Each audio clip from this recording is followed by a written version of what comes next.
Hey guys, got this really great package today from an eBay auction I won. Alright, let's see what's inside.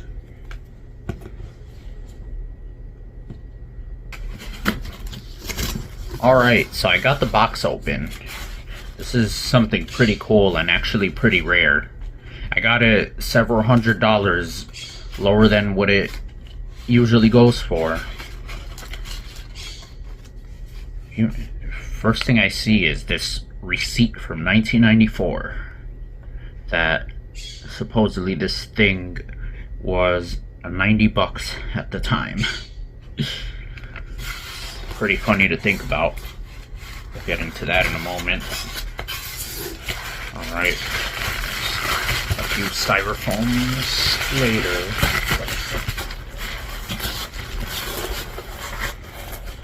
And right here we have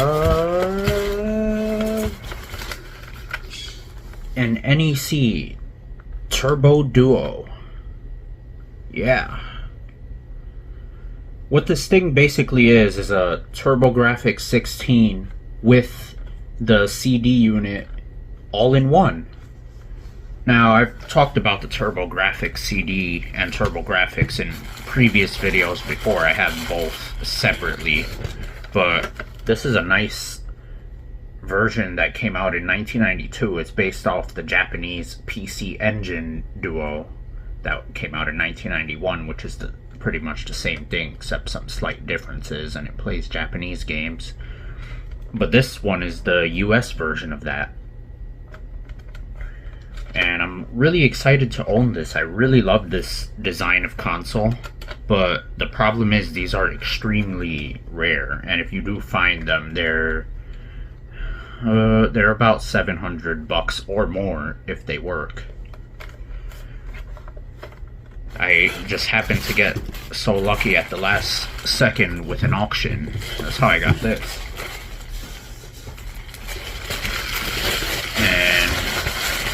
Came with some other stuff. Here's the Turbo Duo controller. Looks like a regular TurboGrafx 16 controller, although the controller port is different. This actually uses the same ports that the PC Engine uses. The Japanese TurboGrafx, for whatever reason, they have different controller ports for different regions, which kind of sucks, but it's kind of a good thing because Japanese stuff is far easier to get since the system was far more popular there. Then we got the AC adapter. Looks like it's an official one, which is pretty cool. It's really huge. It's even bigger than the one for the Genesis.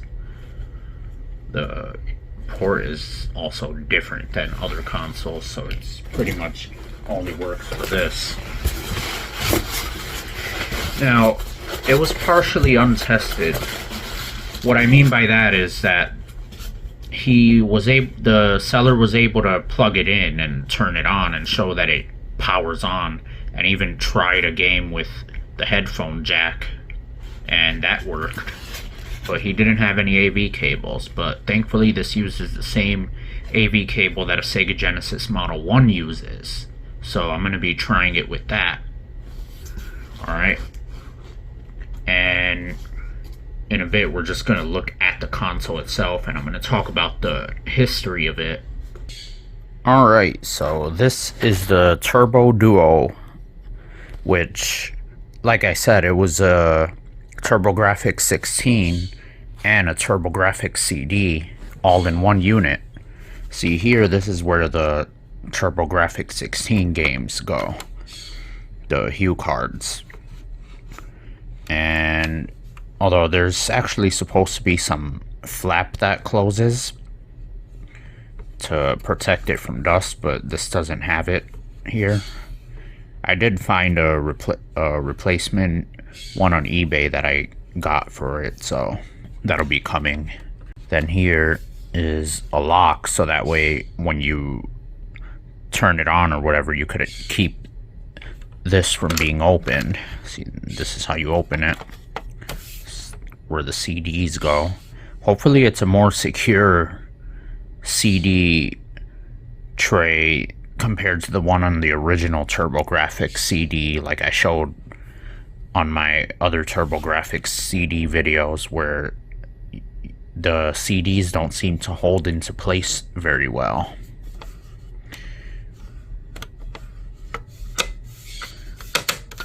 And lock. See, I can't open it. Like the TurboGrafx 16 itself, it only has one controller port. And you would need a multi-tap to be able to play multiplayer games, which is still kind of dumb, but it's whatever. Honestly, a lot of TurboGrafx games are kind of single-player games, although there are some multiplayer ones, but I don't really have any reason to play multiplayer anyway. Here's the power button. There's actually a lock that slides into place to hold the Hue card games in. And like the TurboGrafx 16, it also doesn't have a... It has this little orange thing here. And here, this light, when it's plugged in, it would show whether the drive is reading discs. Hopefully it does. Here's the AV port and a headphone jack. Yeah, like I said, the AV cable that this uses looks like the one for the Model 1 Sega Genesis, so I'll be trying that out. Here's where the AC adapter goes. Let's look at the bottom. Turbo Duo. Product code HES Duo 01. Rating DC 10 volt, 1000 milliamps. AC adapter use HES ACA 05 only. NEC Corporation, made in Japan. Yeah. Manufactured August 1992. Yeah, like I said, these came out in 1992 in the US. The Turbo Duo retailed at $299 US, I believe, and it actually came with a bunch of games included. It came with a compilation disc that had a game called Gate of Thunder, which is a shoot 'em up, and then it also had Bonk's Adventure and Bonk's Revenge, which those are both ports of the TurboGrafx 16 games.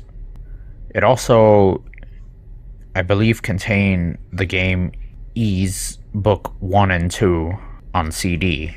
So right off the bat, if you bought the Turbo Duo when it came out, it came with a lot of stuff. You know, at this point in time when it came out, the TurboGrafx 16 was pretty much like dying in the US. It was still going strong in Japan, which, like I said, they had a PC Engine Duo in 1991, but they also got other models of the PC Engine Duo, the PC Engine Duo R and the PC Engine Duo RX, which both of them are white, and the RX came with a 6-button controller, which was pretty good, as they got a port of Street Fighter 2 that was only released in Japan. But here in the US, we only got this model. The one thing about this model you have to be aware of is, apparently they're known for having bad capacitors in them. So, you know, that even the Japanese one, that looks like this, they're known for bad caps. So I'm hoping that this doesn't really have that problem. So I'm going to be plugging it in and testing it out in a bit. But yeah, here, this console was distributed by a company called Turbo Technologies.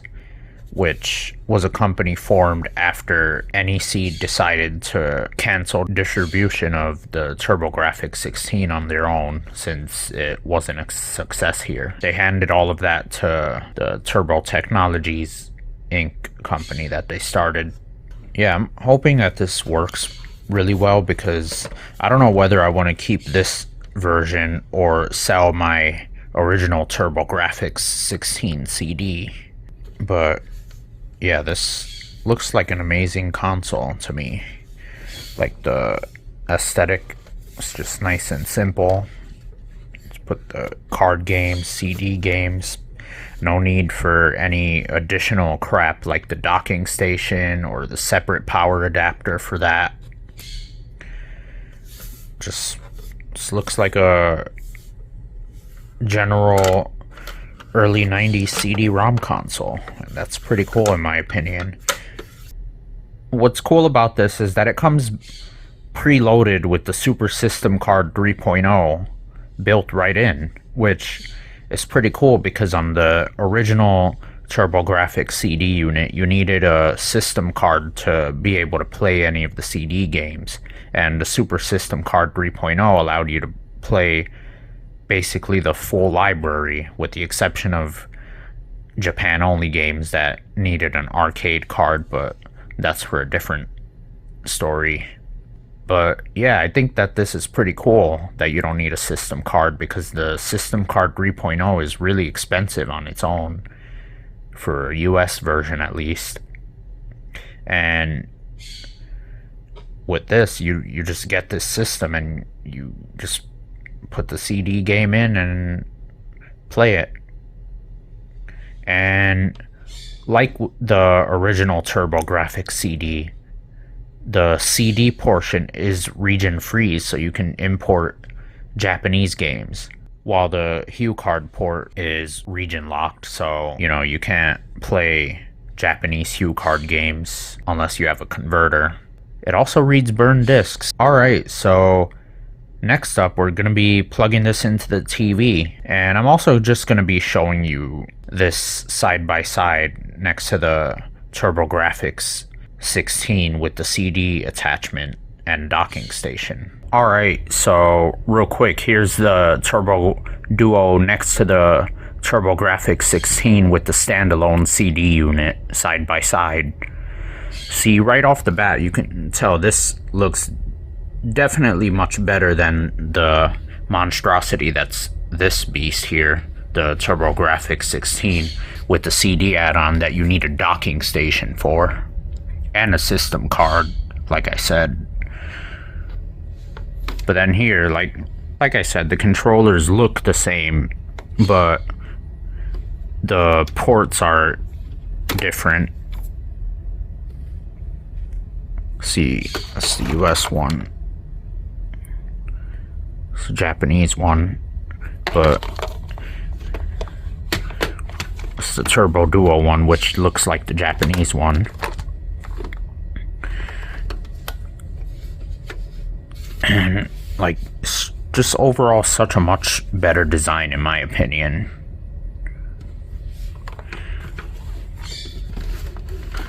So I'm going to be plugging this in, and we're going to be testing it out. I'm going to test a TurboGrafx game in here, and then I'm going to test a CD game as well. Alright, so now I got everything plugged in, and I'm going to be trying out two games. First, I'm going to be trying out Bonk's Adventure, which this is one of the must-plays on the system. It was the TurboGrafx mascot, basically, like Mario and Sonic were to Nintendo and Sega. It's a pretty fun platformer. And then for the CD side, I'm going to be trying Fighting Street, which this is actually pretty much the only home port of Street Fighter 1 that was released back in the day. And a lot of people love Street Fighter 2. It was such a classic, but not many people know about Street Fighter 1. We'll find out why. Spoiler, it wasn't a very good game. So first I'm going to be putting in Bonk.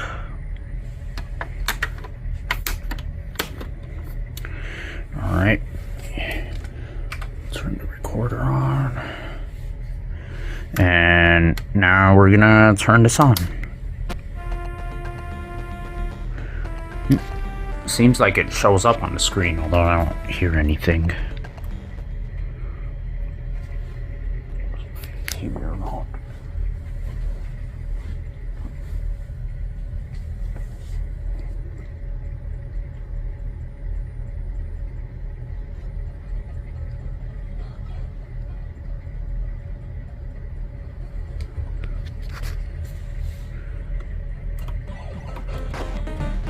Alright. Okay, now I hear the sound. My TV was just low. But yeah, so far you can see Bonk is working. It's pretty cool. I'm gonna play it for a little bit. Make sure the controller works fine.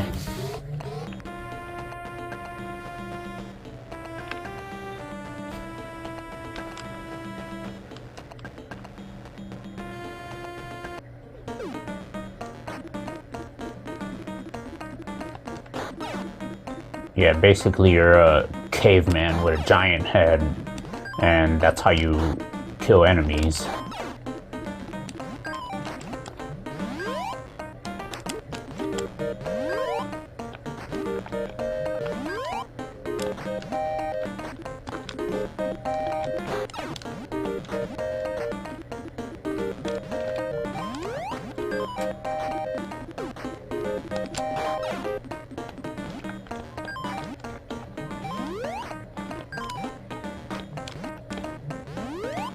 Oh, crap.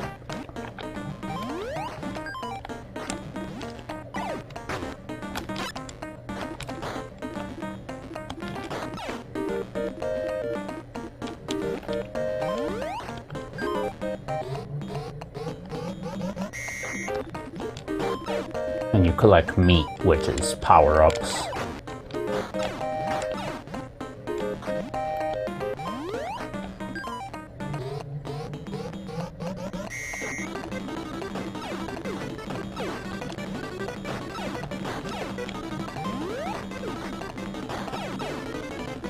Alright, so now I'm gonna stop this and then we're gonna try Fighting Street, or Street Fighter 1.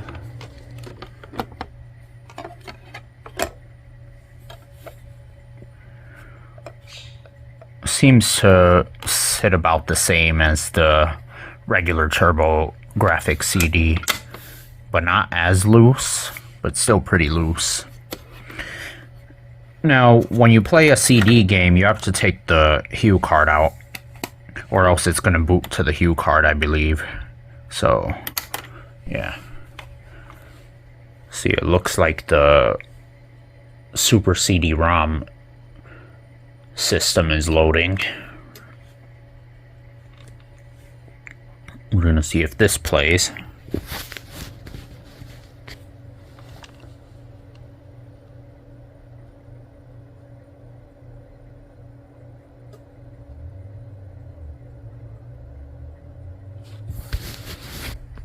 Shows the red light as it's reading the disc, and I can see the disc spinning. I think it's spinning.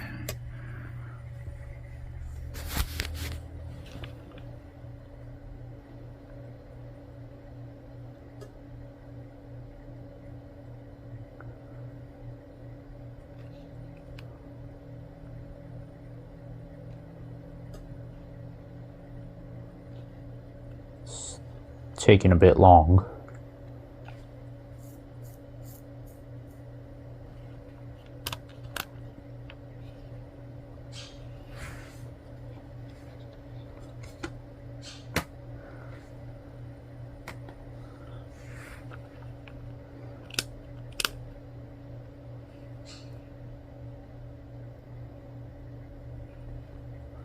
Any day now.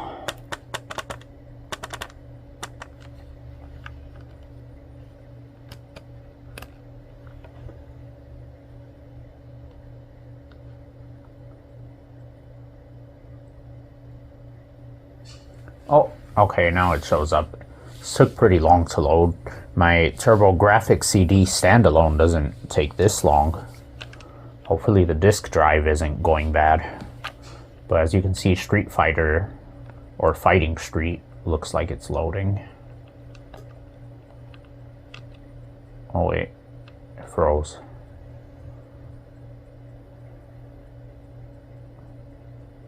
Oh, okay, now it's on.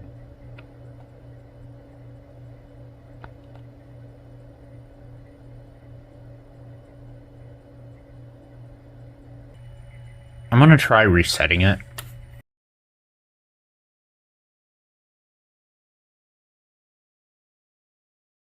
Alright, let me do one last try. I just tried blowing in the CD drive a bit. I'm gonna probably do a better cleaning later. Alright.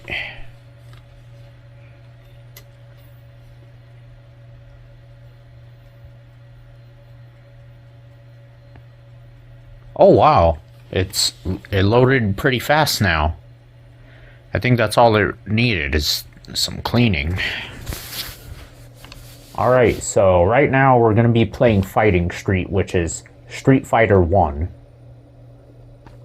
Which, like I said, this was the only version of the game for home consoles ever released back in the day.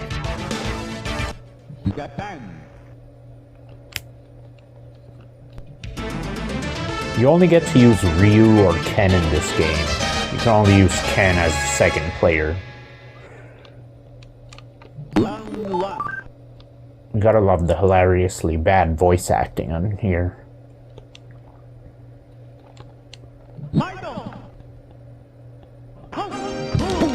Yeah, but these controls are just really bad and weird.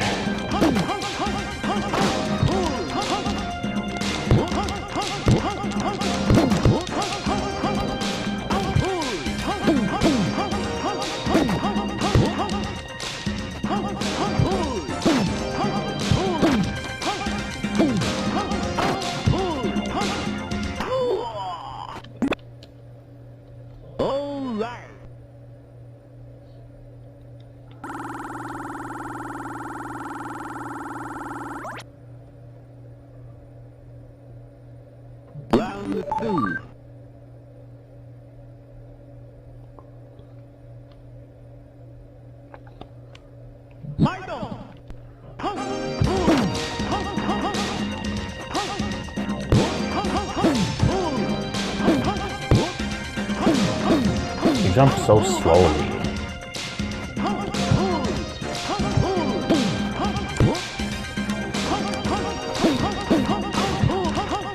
I can kind of excuse it though, because, you know, before this game was made, there wasn't really any other fighting games like this. At least ones that I know of.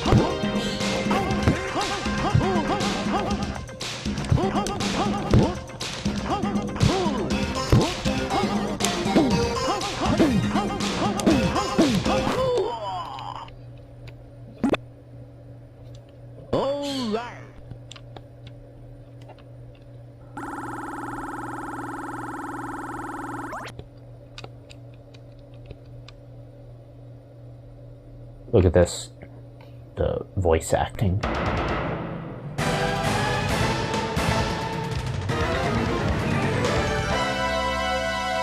Muslims, but don't forget there are many gods like you all over the world. And you know what's the funny thing is that after you beat anyone, it says the same exact thing. It's not like Street Fighter 2 where every character says something different when you beat them or when you lose to them.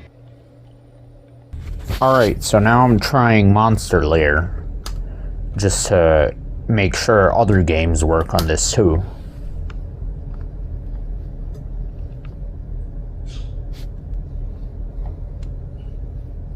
Seem to load fast.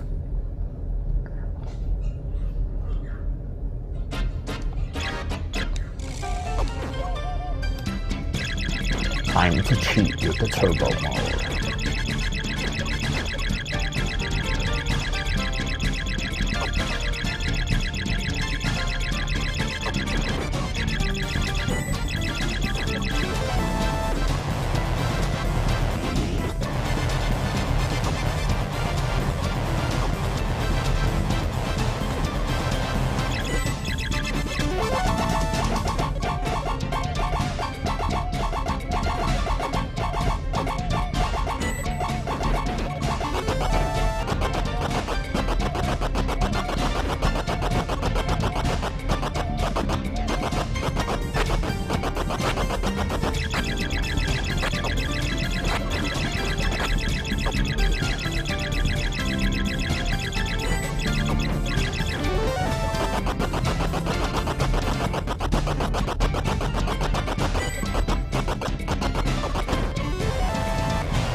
I mean, is it cheating if the turbo buttons are, the turbo switches are built onto the controller?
Yes, I'm just gonna try to beat him.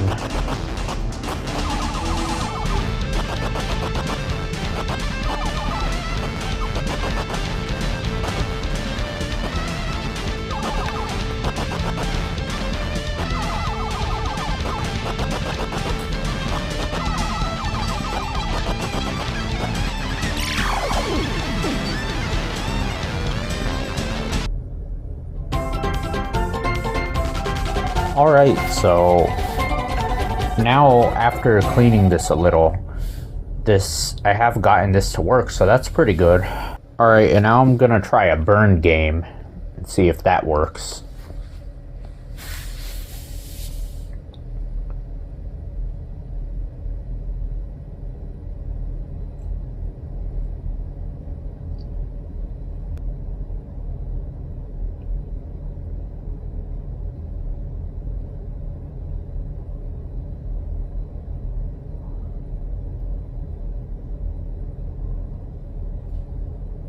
This seems to be loading very slowly.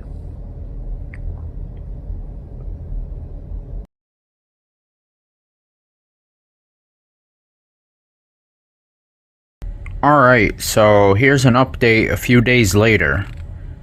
So I took apart the Turbo Duo. It didn't look like anything was wrong with the caps or anything, but it was kind of dirty, so, you know, I cleaned it out a bit, blew some air into it, and then I cleaned the lens with Q-tip and a rubbing alcohol, and then I just left it for a few hours, just so I dried it first, but then I just left it for a few hours. And now let's see if it works. I'm gonna put Fighting Street in. All right.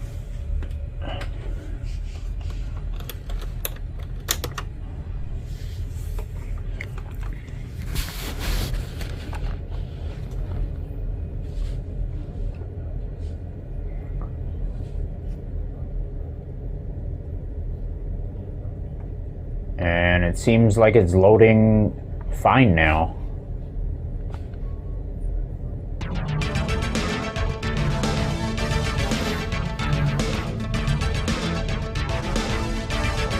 Alright, so I'm gonna pick a different course. Oh, yep. And it's loading pretty fast too, because before, when I would try to pick any other course besides Japan, it would freeze and then just stop playing. It would get into the match, stand for like a minute, and then I'd be able to start. I like the background of this.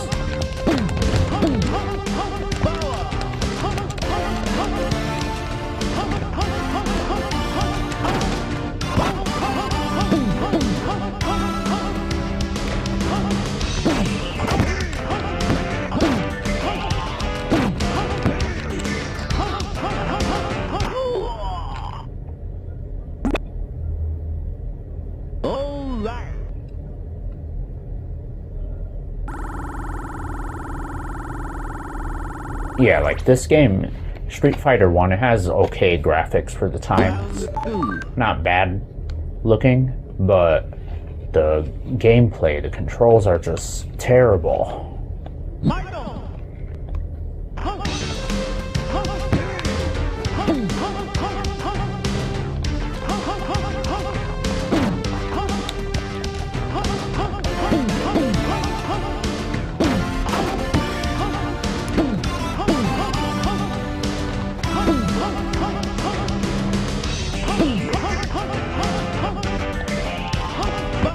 Had the turbo button on.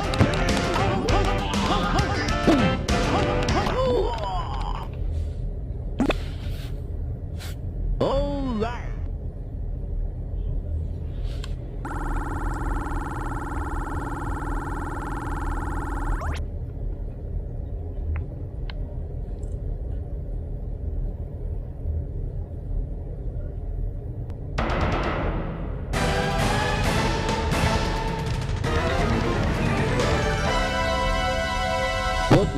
But don't forget there are many gods like you all over the world. Yeah, like I said, they all say the same thing after you beat them. Might. Isn't that an obvious ripoff of a certain person?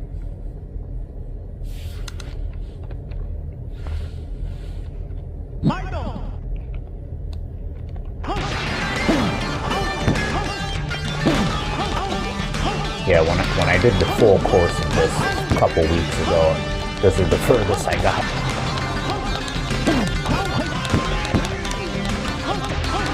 There's also the same scene that you see on the cover of this game.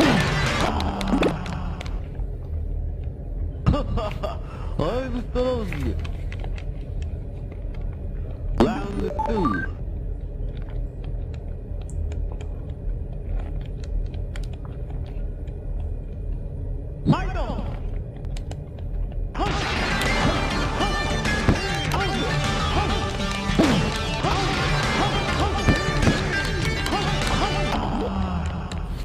He just freaking clobbers me.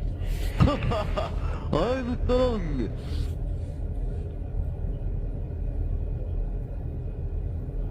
You've got a lot to learn before you beat me. Try again, kid.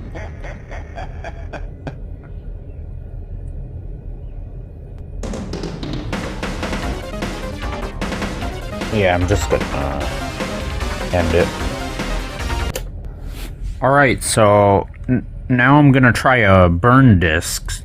I'm gonna try this Castlevania disc, which I was trying before and it just wouldn't even start.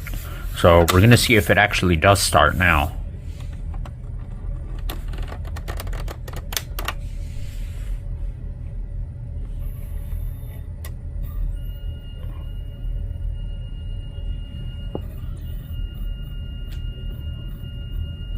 I hear a loud, like, sound inside as it spins. Oh, and now Castlevania is working.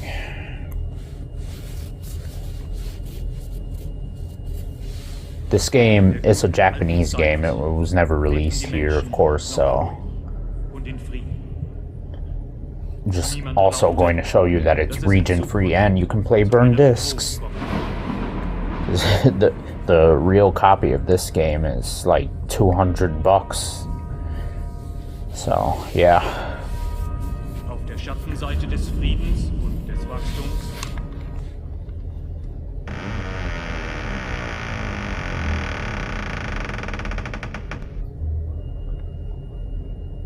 Yeah, as you can see, it even saves your progress on here too.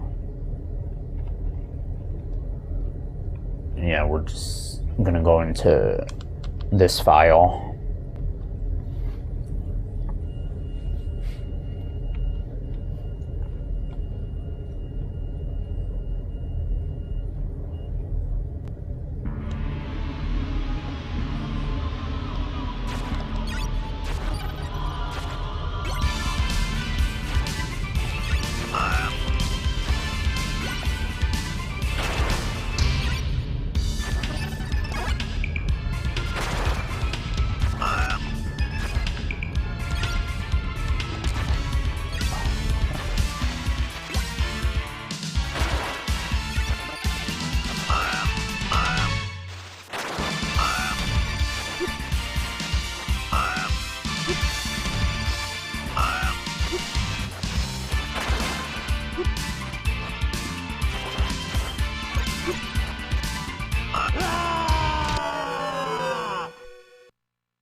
After a little bit of cleaning to the Turbo Duo, I'm glad that I actually got this to work, especially for getting it at a decent price.